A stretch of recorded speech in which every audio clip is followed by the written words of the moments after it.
usul fikih merupakan muara seluruh keilmuan yang ada di dalam Kutubut Turas Al-Islami itu.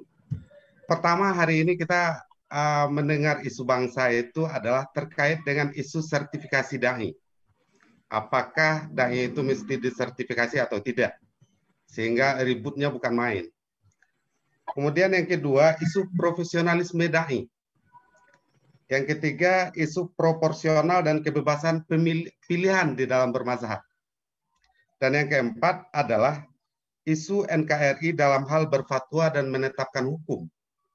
Pertanyaannya, adakah ulama yang membangun fakta integritas di dalam hal berfatwa dan menetapkan hukum untuk menjaga NKRI? Mungkin itu isu yang kita angkat, sehingga pilihan kita adalah kitab Al-Ihkam fi Usulil Ahkam, khusus pada bab taklid mufti mustafti, dan lebih khusus lagi pada masalah yang ke-6 sampai masalah yang ke-8. Terkait dengan isu yang pertama, kita berangkat dari fenomena yang terjadi di masa Kementerian Agama dipimpin oleh Pak Lukman Hakim Saifuddin. Itu udah mulai mencuat isu sertifikasi dai. Kemudian lanjut lagi dengan periode kedua Pak Lukman. Kemudian hari ini di masa Pak Menteri Fakhrul Razi mulai muncul lagi isu sertifikasi dai. Pertanyaannya adalah yang akan kita jelaskan ini merupakan khulasah dari apa yang nanti kita baca berdasarkan ngaji online-nya. Apakah sertifikasi itu sekedar isu atau sesuatu yang menjadi kemestian? Untuk menjawab pertanyaan ini, maka di dalam kitab Al-Ihkam fi Usulil Ahkam karyanya Imam Al-Amidi, menurut Imam Abu Husain Al-Basri, beliau mengatakan bahwa mesti ada sertifikasi ini. Itu spirit yang kita tangkap dari bahasa beliau.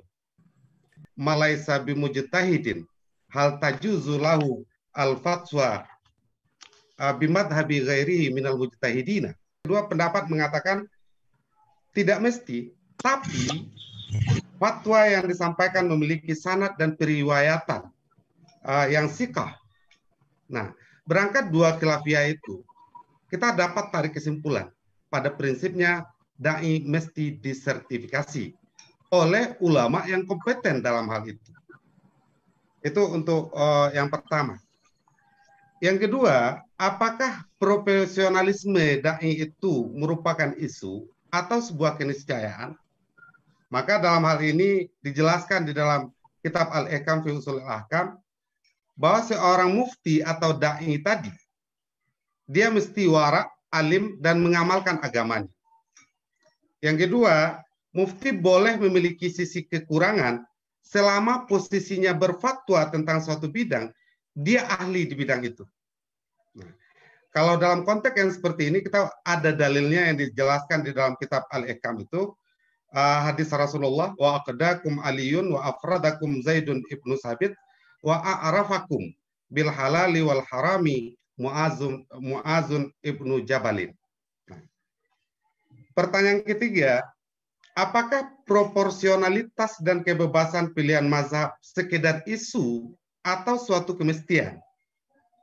Maka dalam konteks yang ini, di dalam kitab Al-Ihkam fi Usulil Ahkam itu spiritnya menyatakan bahwa ada kemestian satu mazhab yang diakui dan yang diamalkan itu mesti diikuti selama-lamanya. Itu satu pendapat. Pendapat kedua, boleh memilih mazhab tertentu pada masalah-masalah yang berbeda selama antara satu masalah dengan masalah lainnya tidak memiliki hubungan. Dari dua pendapat ini, maka kita tarik sebuah kesimpulan, sesuatu yang tidak dibenarkan di dalam hal ini sesungguhnya adalah persoalan talfik. Contoh, dia berwudhu menggunakan mazhabnya Imam Asy-Syafi'i, yang membatalkan wudhu adalah mazhabnya Imam Abu Hanifah. Ini adalah talfik. Nah, untuk isu yang keempat, adakah ulama yang membai'ah yang seluruh para alumninya untuk menjaga NKRI? Dalam hal ini jelas salah satunya adalah Maulana Syekh Sulaiman Ar-Rasuli yang namanya hari ini kita jadikan sebagai nama Ma'had Ali kita. Beliau membai'ah seluruh lulusan alumni MT Candung itu dengan kalimat seperti ini. Wa bil i'timadi fil usuli ala ma alaihi ahlus sunnah wal jamaah wa fil furu'i alal madhahibil arba'ati illa fil ifta'i wal qada'i. Fabima tamada alaihi al ulama'u al fudala'u a'ni bihim al ulama'u syafi'iyatu li'annahu alladhi kana alaihil ummatal Indonesia. Nah, maka dalam hal ini Syekh Sulaiman Ar-Rasuli memberi ruang sebebas-bebasnya kepada alumni untuk memilih, silakan untuk beramal, milih salah satu mazhab yang 4 selama itu berfatwa dan menetapkan hukum mesti Syafi'iyah. Kenapa? Karena mayoritas Indonesia itu adalah Syafi'iyah. Sehingga ini adalah prinsip bagaimana menjaga keutuhan dan persatuan bangsa. Ini yang sangat menarik. Sebagai seorang alim ulama besar, beliau pernah nulis kalimat yang berbunyi, Fata'at kutubul a'immati syafi'iyyati lati hiya inda amsali minal muqallidina bimanzilatil ayatil qur'aniyati wal ahaditsin nubuwati inda mayah halul istimbati min adillati syar'iyah. Beliau ngomong bahwa keberadaan kitab-kitab Syafi'iyah yang ada di sisi beliau itu bagaikan bagaikan keberadaan ayat-ayat Al-Qur'an, hadis-hadis Nabi di sisi ulama yang ahli ijtihad. Nah, dalam konteks yang seperti ini penting untuk menjaga keutuhan bangsa yang itu kita tarik spiritnya dari kitab Al-Ihkam fi Ushulil Ahkam. Oleh sebab itu moderator dan seluruh buya-buya dan umi-umi dan seluruh peserta ngaji online, kita lanjut untuk membaca teks sebagai dasar dari apa yang kita paparkan lebih awal tadi. Bismillahirrahmanirrahim. Al-mas'alatus sadisatu. Ini adalah masalah yang ke-6. Malaisa bimujtahidin hal tajuzu lahul fatwa bimadhabi ghairihi minal mujtahidina kama huwal mu'tadu fi zamanina hadha ikhtalafu fihi fadhahaba Abul Husainil Basri wa jama'atun minal usuliyina ilal man'i min dhalika. Kenapa? Li'annahu innama yus'alu amma indahu la amma inda ghairihi. Wa li'annahu law jazatil fatwa bitariqil hikayati an madhhabil ghairi la jaza dhalika lil ami. Wa huwa mahalun mukhalafun lil ijma'i.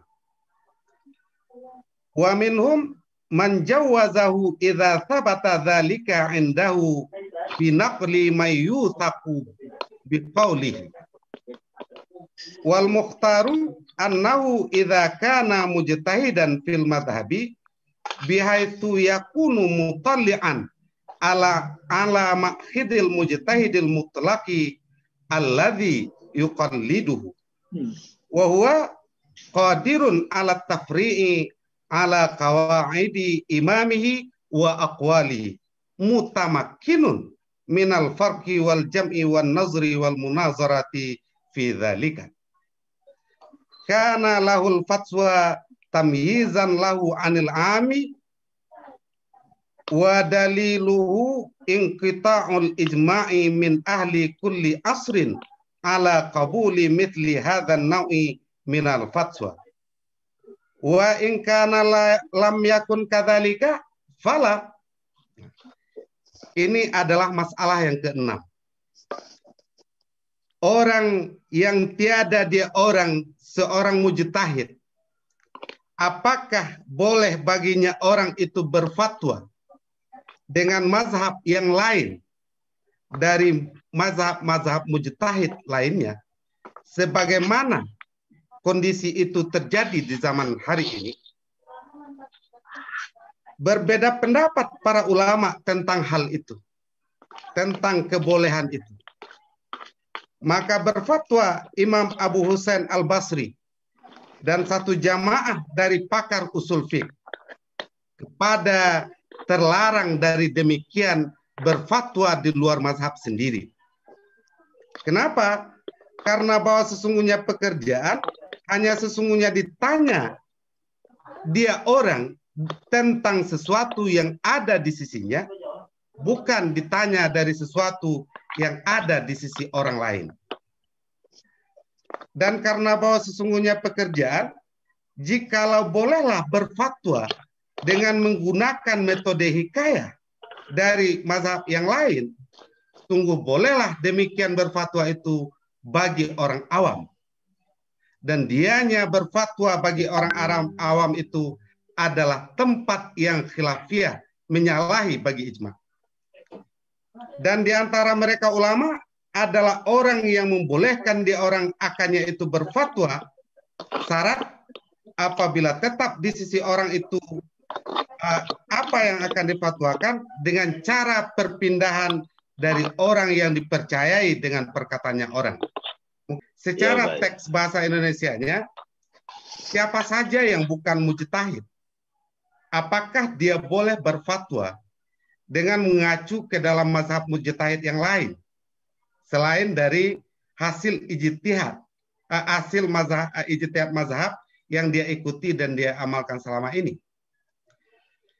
Sebagaimana yang menjadi suatu kebiasaan di masa sekarang. Nah, dalam konteks hari ini kita tahu bahwa semua orang bebas bicara. Sehingga siapapun ngomong tentang soal agama. Sehingga konflik di tengah-tengah masyarakat hadir yang tidak bisa lagi dibendung oleh negara. Dan sesuatu hal yang sangat menarik itu adalah apa yang ditetapkan di negara Malaysia. Mereka mengakui mazhab yang 4, tapi negara memilih satu mazhab untuk konteks berfatwa dan menetapkan hukum. Nah, ini spirit yang ada di dalam masalah yang ke-6.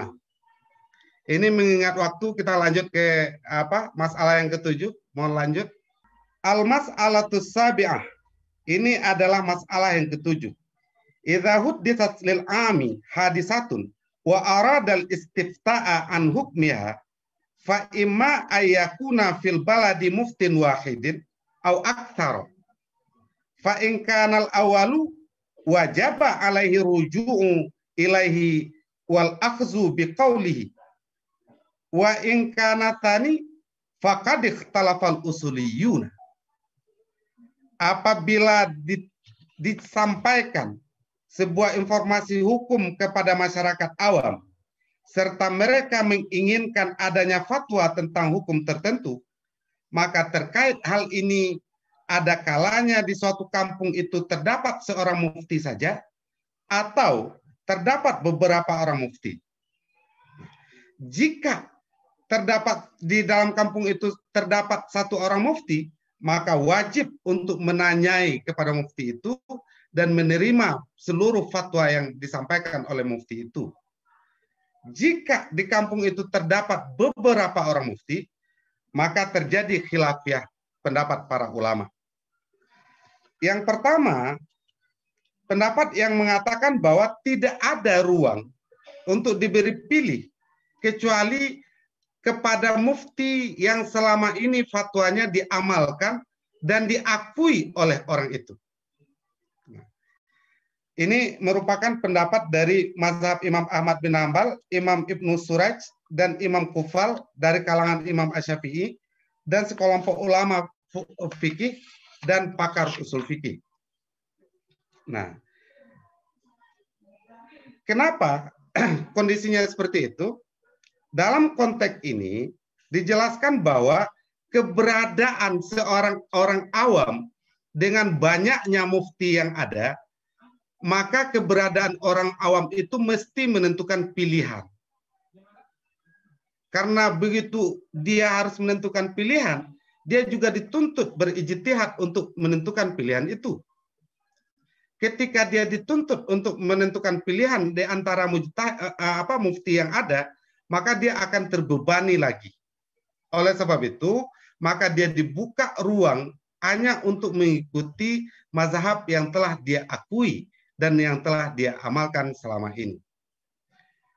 Dan untuk pendapat yang kedua, itu muncul dari Imam Qadhi Abu Bakar dan satu jamaah dari pakar usul fikih dan pakar fikih yang mengatakan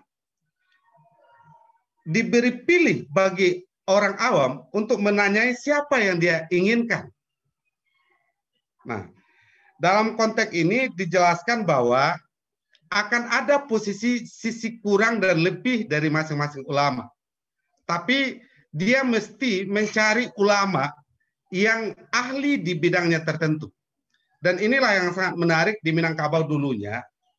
Ketika orang bertanya tentang soal fikih, orang nanya siapapun yang ditanya, kayak contohnya ketika Inyak Parabe ditanya oleh masyarakat tentang soal fikih, Inyak Parabe nyuruh masyarakat itu pergi ke Candung. Ketika Inyak Candung atau Syekh Sulaiman Ar-Rasuli ditanya tentang masalah naus saraf, itu Inyak Candung ngomong itu pergi ke Inyak Parabe atau Syekh Ibrahim Musa. Begitu dulu keagungan para ulama. Beda halnya dengan konteks hari ini. Siapapun akan bisa jadi kiai atau ustadz dengan hanya bermodal bertanya ke Syekh Gugelia. Dia tanya sama Syekh, apa itu hukum ini? Sementara hukum yang ditampilkan oleh Google itu belum ada kejelasan sanadnya kemana. Nah, ini persoalan sanad keilmuan di dalam kutubut turas itu menjadi syarat penting pengijazahan. Orang yang nggak punya sanad keilmuan di dalam kutubut turas itu nggak boleh berfatwa. Itu yang begitu sakleknya komitmen di dalam kutubut turas al-Islami atau kitab kuning itu. Nah, itu untuk masalah yang ketujuh. Kemudian untuk masalah yang ke-8, ini mohon maaf karena pertimbangan waktu aja Pak Yai Rusdi dan Pak Moderator, ini kita penggal-penggal aja bagiannya. Kita lanjut ke masalah yang ke-8. Al-mas'alatus saminatu. Idza taba'al amiyu ba'dal mujtahidina fi hukmin hadithatin minal hawadithi wa amila biqaulihi fiha ittafaqu ala annahu laisa lahu ruju'un anhu fi dzalika hukmi ba'da dzalika ila ghairihi wa halahu ittiba'u ghairi dzalikal mujtahidi fi hukmin akhara ikhtalafu fi.